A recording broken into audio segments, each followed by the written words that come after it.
The paper on crisis services, that was actually done in 2018. There's one on kids crisis services, there's one on adult crisis services. So again, if you go to our website, the NASMHPD website, you can, and just put in a search for crisis services, they'll pop up. The next speaker is Margie Balfour, an expert in crisis services, and she's also done a paper for us, and it's the treatment interventions to enhance the treatment of suicide in acute inpatient psychiatric hospitals and residential crisis programs. Margie is a great speaker. And did I do that? Oh. Margie. Is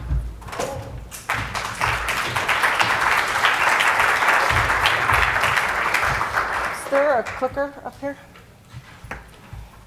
Oh. All right.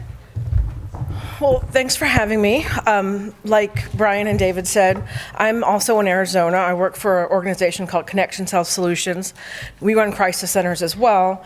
And, I was asked to talk about interventions for suicidal crisis, and this is part of the Beyond Beds initiative. So I'm really not going to focus that much on inpatient, because really the goal is to keep people, out of inpatient if possible.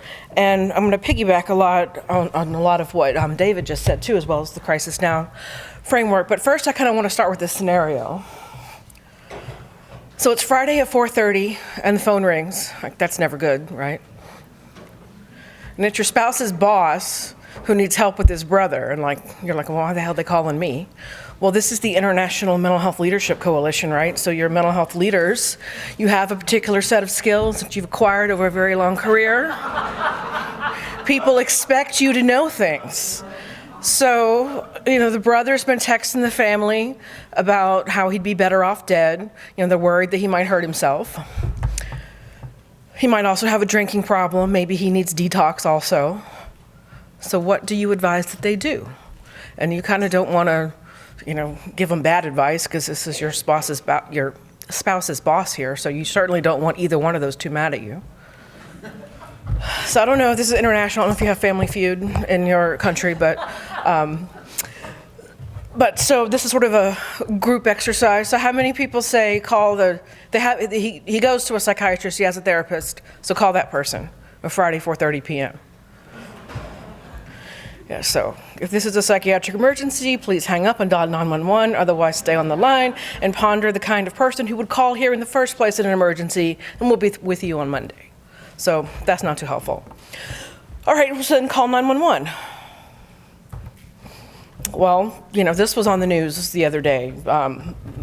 So you see this kind of thing all the time, where even if someone's not violent, not aggressive, no firearms involved, people we have a system that automatically puts people with weapons who are expecting dangerousness with mentally ill people who are unpredictable, and you get a lot of bad outcomes like that. And I actually, before I moved to Arizona, had seen that patient before when I lived in Dallas, and Dallas has a very robust CIT program, and still this kind of thing happens. So, that's not the best advice, maybe.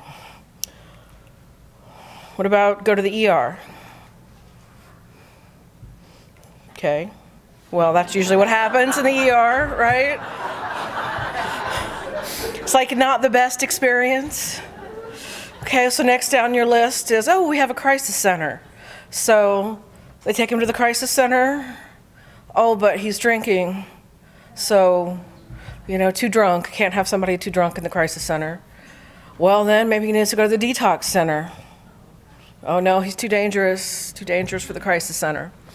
So you, the mental health expert, you've gone down your list of things to advise, and really this is kind of what we have to say, is that it's, we kind of don't have the best advice.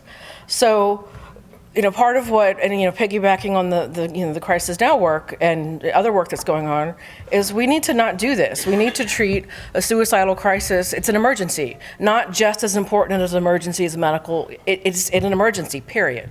It requires a systemic response with the same quality of care, the same consistency as for any other emergency, because it's an emergency. So what do we mean by that? well, we need, so just like any other medical emergency, it should deliver evidence-based care to people who need it. It should have measurable outcomes in the least restrictive setting that can meet the person's needs safely. So that's where the Beyond Beds initiative comes from, is the solution isn't just to lock everybody up in an inpatient bed.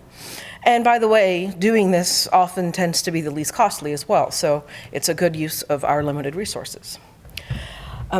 So if you have a crisis continuum that's organized, this is sort of an example of how you can organize this response to both be responding to the person where they are in the least restrictive way, but also get them what they need in the least costly way. So these are actually real numbers from Southern Arizona's crisis system. So we have a 24/7 crisis hotline, and they get about 10,000 calls a month, and 80% of the time they can resolve those on the phone. They can make appointments, they can, they have their AAS accredited, so they're master's level folks who are trained in suicide counseling and safety planning, and so they're able to resolve most of those crises on the phone. If they can't, then they have the ability to dispatch mobile teams. And so there's, a dozen or so of these mobile teams that are able to respond within an hour for urban areas and 2 hours for rural to get to people. And then they can do some crisis resolution there in the field, where the person is that needs the help. And 71% of the time, they can resolve the crisis out there in the field. If they need to, then there's a series of 24/7 crisis facilities throughout Southern Arizona. I'll be talking about ours in Tucson a little bit later. But if they can get them to a crisis center, no questions asked, anytime, drop them off, in and out. And 68% of the time, those folks are able to go home the next day and avoid having to go to the hospital. And then there's follow-up that I'll talk about later that happens that keeps these folks stable in the community. At every point, there's easy access for law enforcement because we have law enforcement involved just because of the way our systems are set up, but we want to make it easy for them to get those folks into care as quick as possible. So there's call center people embedded in 911 call center. The mobile teams have incentives where they have to respond quicker to the law enforcement, and they have some co-responder teams that work together. And then the crisis facilities, like David said, are we're all very good at getting law enforcement in and out as quick as possible because that's what they like. So taken all together, you're doing care in the least restrictive way, which is also the least costly because it's keeping people out of jail, ER, and inpatient hospitals. So that's nice if you have that. We're very blessed in Southern Arizona to have this. But what if you don't? Then someone calls for help or someone is needing help, and the question is, where do they go? And we have all of these different places they can go, and they all use different terms. Like there's the ER, there's people who have PESs or psych ERs, there's crisis residential, crisis receiving facilities, crisis respite, diversion facilities. Again, then they all differ. Some of them have 24/7 staffing. Who are they staffed with? Some have peers only, some have peers plus nurses, some have physicians, some only have physicians like during parts of the day. Are they locked? Are they unlocked? Is it ligature safe? So we don't have a standard terminology for this, so we need to fix this. So that we know what level of service people are getting. David mentioned the locus, and the locus is really great for determining what kind of treatment somebody needs, but until we have a standard terminology for what these things mean, then you run the risk of having mismatched expectations. When we go consulting in other cities, sometimes that's what we see. People have a crisis center and they're frustrated with it because they thought it was going to do this, but it can't take these people, it could only do this. And so this is something we need to fix. But there are many options besides the ER that are becoming more and more utilized. Oops. Pretty much everybody, though, has an emergency room, and more people have some kind of crisis facility. So I'm going to talk about those particularly. So first I'm going to talk about the ER, which is not ideal. It's best if you have a crisis facility, but if you don't, ER is always open and willing to take people.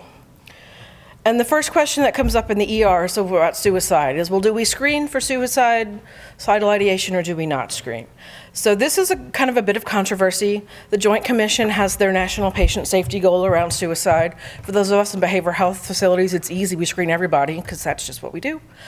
But for ERs, so their latest recommendation is that hospitals screen patients if they're being evaluated or treated for a behavioral health condition.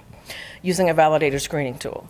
And so that little splitting the difference is very important because what about people who are not there for a behavioral health issue? They may be suicidal as well. And so it's kind of a balance, there's a balance for the reasons for wanting to do universal screening, like those on of us on the behavioral health side, are like, well, we know that in the month prior to someone dying by suicide, 45% of them had contact with some kind of non-behavioral health provider, while only 20% had contact with a behavioral health provider.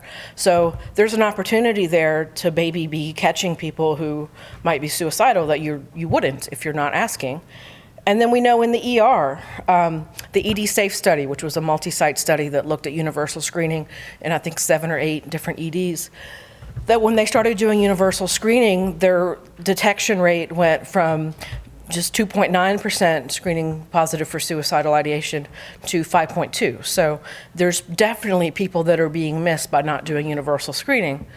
But on the other side, and the ER people are terrified of universal screening because of all these issues. So the psych boarding, 80% of ER say there is psych boarding.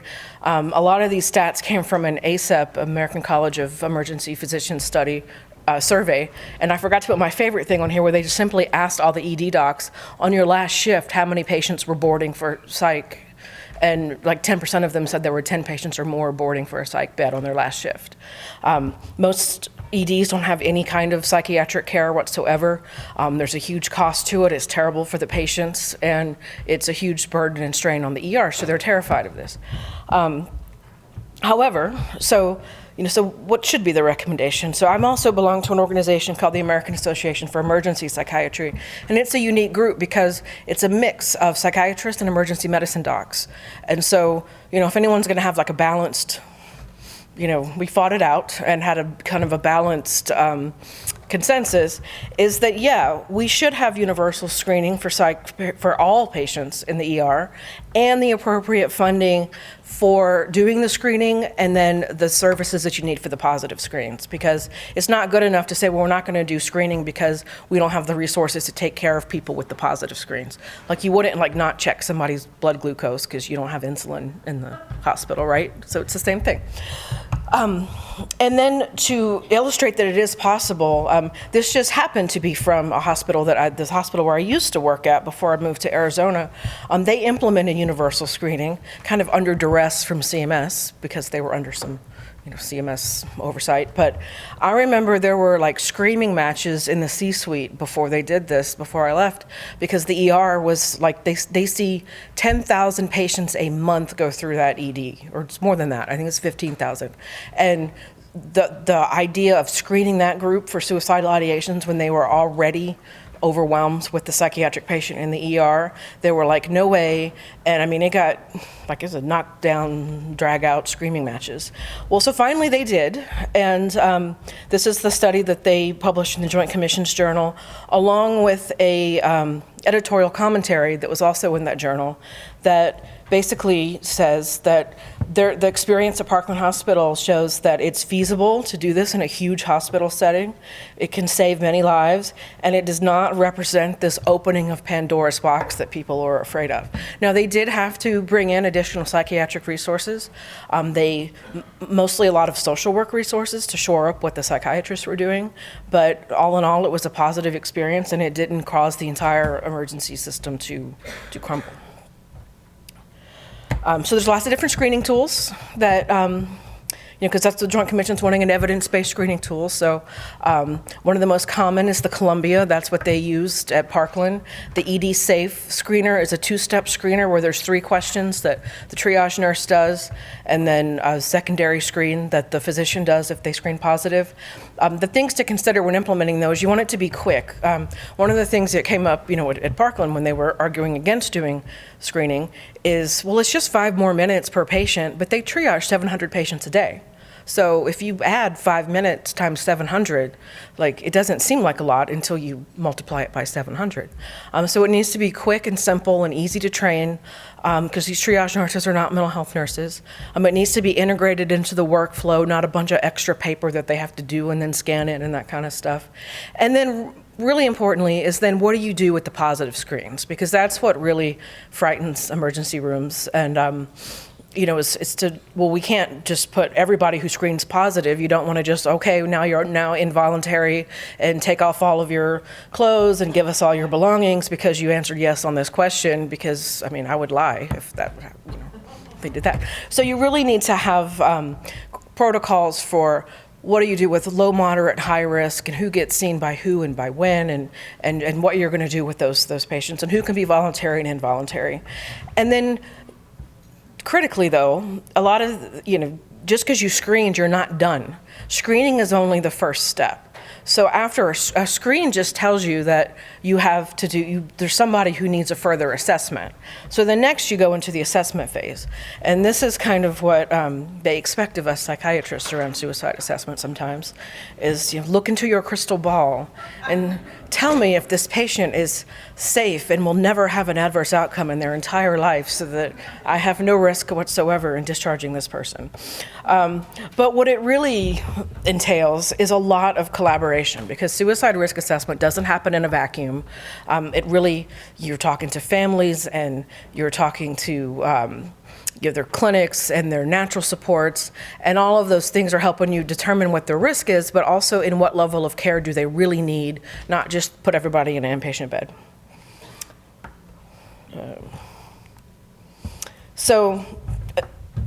Then when you're doing your assessment, we all know about risk factors. It seems like every other day there's a new study that comes out that says such and such is a risk factor for suicide. And so what do you do with all of that? And I think for the crisis, in the suicidal crisis moment, it's important to kind of think about how risk changes. And so you've got risk over time, and there's just sort of like the baseline risk that like just the general average population has. Then there's people who have some of these risk factors, and so they just have a higher baseline level of risk. This is their chronic risk, or in some literature it's called risk status. And these are these risk factors that you ask these of patients when they come in, but you're not going to be able to do anything about those things. That someone is male and age over 60, you need to know that, because that adds to what their overall risk is going to be. But you're not going to change that unless you have really more than a crystal ball. So it's important to know those things, but that's their chronic risk. But then what brings them in is that they're having a crisis where their acute risk has shot up, and it's because of all these other risk factors on top of their chronic risk factors. And these are things that you can do. So their acute stressor, their environment, what's going on in their environment, the access to means, access to firearms in the house, or what other psychiatric symptoms are going on, intoxicated, or severely aggressive or anxious. These are some things you can do something about. And it's important to note that the risk is going to go, it goes up, and then it's going to go back down, hopefully, with your treatment stabilization. But it's never going to get back down to the purple line. So the idea of that you're going to make it so that they have zero risk whatsoever when they leave is kind of unrealistic. And so when you're developing your treatment plans and everything, then that's something that needs to be noted, is they still have those chronic risks and do these things to mitigate the risk of further. And then don't forget we have protective factors. So these are things that we want to strengthen or shore up or add. So then kind of a framework we then put this all together is that we also have to make sure we are collecting information from the right place. Trust but verify. So the patient tells you, just the whole suicide assessment isn't just the patient's self-report, but you need to make sure that you're getting information from the clinical exam, and really importantly, collateral information. So families, clinic, the police who brought them in, whoever has extra information about that person who's going to be able to help you make that, get the information collected properly. And then these, looking at the risk factors from the standpoint of the static ones versus the modifiable ones. And then this is what we miss a lot of these days in psychiatry, is then we still have to do a formulation. We don't have, you can't just check box all of it and then have this magic tool that spits out a number that says, and this is this person's risk. I think regulators really wished we had that, but we don't. Right now, robots aren't going to take our jobs because we have to take all of that and we have to synthesize it into a formulation that discusses what's going on with this person, what is their chronic risk and why do they have it, and what is their acute risk and why do they have it, and then what are we going to address in terms of these risk factors to decrease their risk and increase the protective factors, and then have a plan for how we're going to do that. And then we need to then start working on that. So, and that requires interdisciplinary teamwork. So the way I kind of think about these risk factors is that there are, some of them are intrinsic to the person, kind of like their symptoms, their anxiety, their intoxication, their coping skills. And those are things that people on the care team should be working with in terms of, medications for their, for some of their symptoms, groups for their coping skills, relief for their detox, if for their withdrawal, if they're in withdrawal. And then there's extrinsic factors that are kind of outside the person. And that's where our social services staff is really, really helpful, because they're the ones who are helping people figure out what's going on with this relationship, what's going on with their housing. And you see a lot of people come in because they're suicidal because they've lost their housing. Well, I probably would be too. And so having all of that team work together to do all of that is kind of what you need. And then at the end, you reassess and say, well, are these goals met? And if no, well then maybe they do need to go to the hospital. And if yes, then yay, they can go home. And that's what we're trying to do, is get folks stabilized in the community. And the more collaboration you have with your community partners, you can move this line up. So, and having all of those other kinds of crisis levels of care, like crisis respite, crisis residential, and alternatives to the hospital, and more mobile teams who are able to check up on folks after they're discharged, or anything like that. All this community collaboration allows you to get the person stabilized in the community more often. So I'm going to talk a little bit about our crisis center. So if you don't have, it's nice to have this instead of the ER. So this is the Crisis Response Center in Tucson.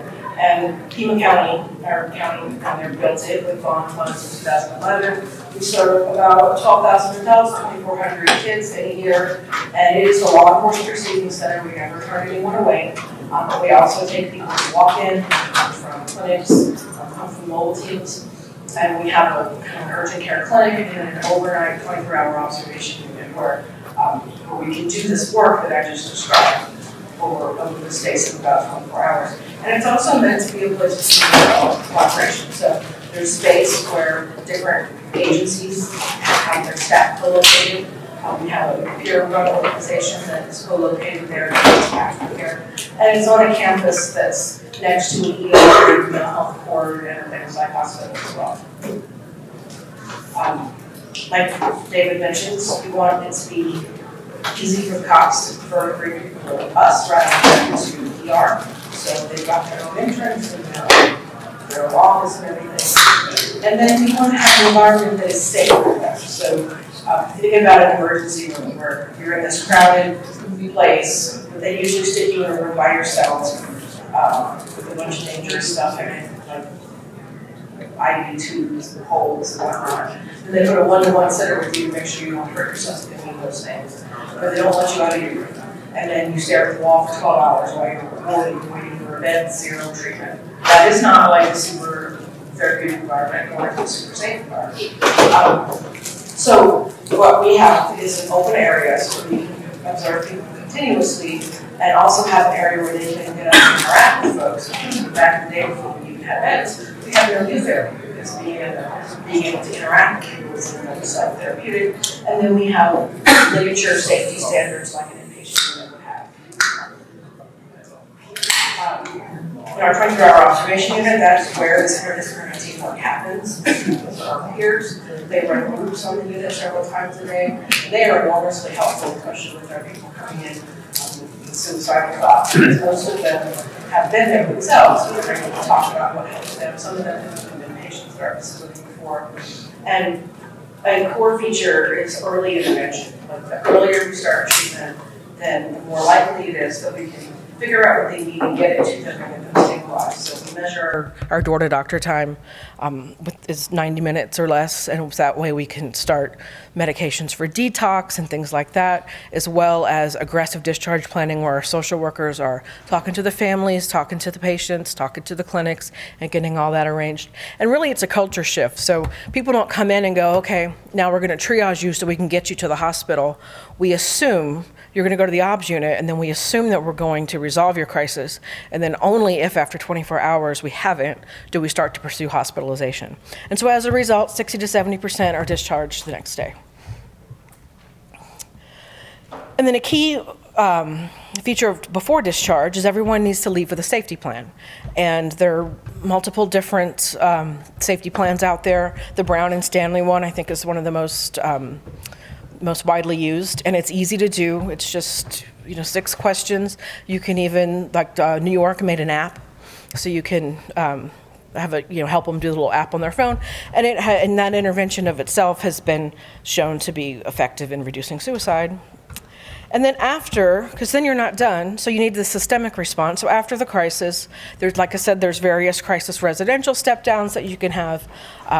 Post-crisis follow-up, what the Southern Arizona system created something they call second responders.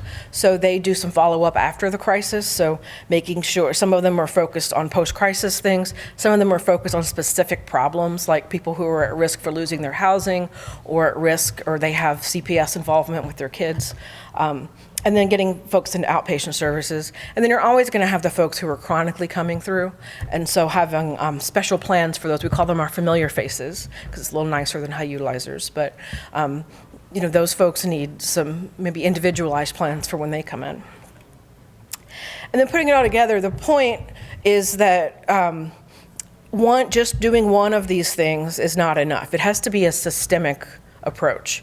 And the ED Safe study was a really good kind of microcosm of that, because what they showed, because everyone is all about we need to do suicide screening, suicide screening, suicide screening.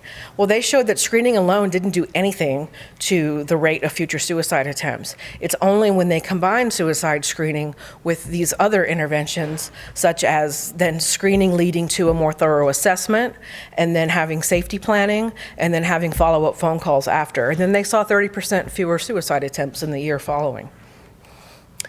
And this just shows that in Pima County, in Southern Arizona, where I'm at, these are people who've had a mobile team encounter with no inpatient utilization in the past 45 days. And so, having this systemic response has been able to keep people stable in the community. This is just showing that the more the police we engage with, the more they bring people to treatment rather than to jail or to the ER. And then the one I wanted to focus on was this one on the right, where having these in place have impacts that you never would think of. So this is something I had no clue until I started hanging out with cops. But if you call you call the police and say, I'm worried about my family member or my friend or whatever, that they're suicidal, and then there's some kind of involuntary pickup order to pick them up in whatever your civil commitment is, and they go knock on that person's door and say, I have an order to come pick you up and take you to the hospital, and the person says, go away, that is technically a barricaded suicidal person. And in many cities, most cities actually, that's an automatic call to the SWAT team, which, like my cop friend says, if they're not going to come out for my 2 plainclothes guys, they're not coming out for 30 guys in a tank. But that is what most places do. And so, and it costs $15,000 each time because they have all the toys and all the overtime. And it's like, it's a lot of money for something kind of really stupid. And so when the police have a place to bring people to treatment and a mental health system that they can interface with, then they stop doing that. And it's a huge savings. And this just shows where we, not only do we try to get people discharged to the community, but even if they are going to be in inpatient treatment or something else, we also look at their civil commitment status, and we try to engage with them. And so we look at also, do we convert the involuntary folks to a voluntary treatment status? And the vast majority of our patients, we do. We measure a lot of outcome measures, so I went through some of them, but patient satisfaction is a big one as well, and especially since most of our patients come via the police. The fact that 85% of them would recommend us to a friend or family member is something that we strive for, and that's about what we hit. And then we look at our return visits, how many people are churning through, and that's a whole separate presentation on what we do with those folks, but it's around 3% come back, and then we have special plans, individualized plans, and case conferences for those folks. I'm really big into metrics, and I'm running out of time, but you'll have the slides and there's links to this, but we went through and said, well, we need measurable outcomes for these crisis services because they're not well defined. And so this is a measure set that we developed and published for our 2 facilities in Arizona, and it's been used in some other organizations as well, where we look at the timeliness and the safety, the accessibility, are we doing things in the least restrictive way, and things like that. And so then we've broken those out into discrete measures. And just wanted to say that it's great that we're lucky to have such a wonderful crisis center. Everybody should have them. But if you can't have them just yet, what can you do if the best you have right now is an emergency room? And so this is sort of like, well, there's the evaluation treatment component, there's the environmental care component, and there's kind of, you could get to the ideal on the right. Most ERs are over there on the left where there's no specialty care, and if you come in suicidal, you just sit there with the one-to-one person. There's the middle ground, so there's things that ERs can do to have consultation, to have psych safe rooms or specialized psych pods where you're starting to take some baby steps towards having some specialized psych care, and then all the way to you can do some of this stuff in the ED setting. You can have a separate psych area. You can have interdisciplinary teams who are doing discharge planning. So there's a stepwise approach. And importantly for ER folks is to give staff the tools they need. Like you wouldn't not require ERs to do like finger stick blood glucose. So why do we not require ER staff to know anything about suicide screening or de-escalation?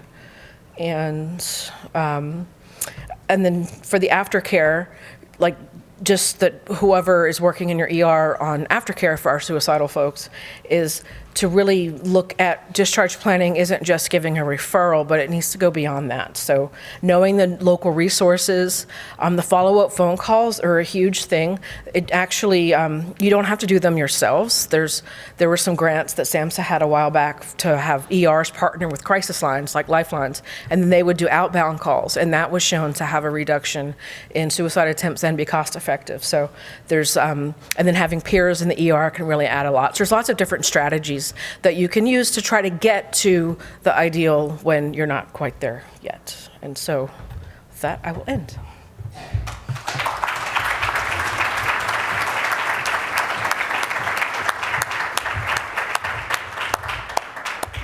Thank you, Dr. Balfour. So some excellent presentations. We'll give you a break, but please come back at 4. Okay, thanks.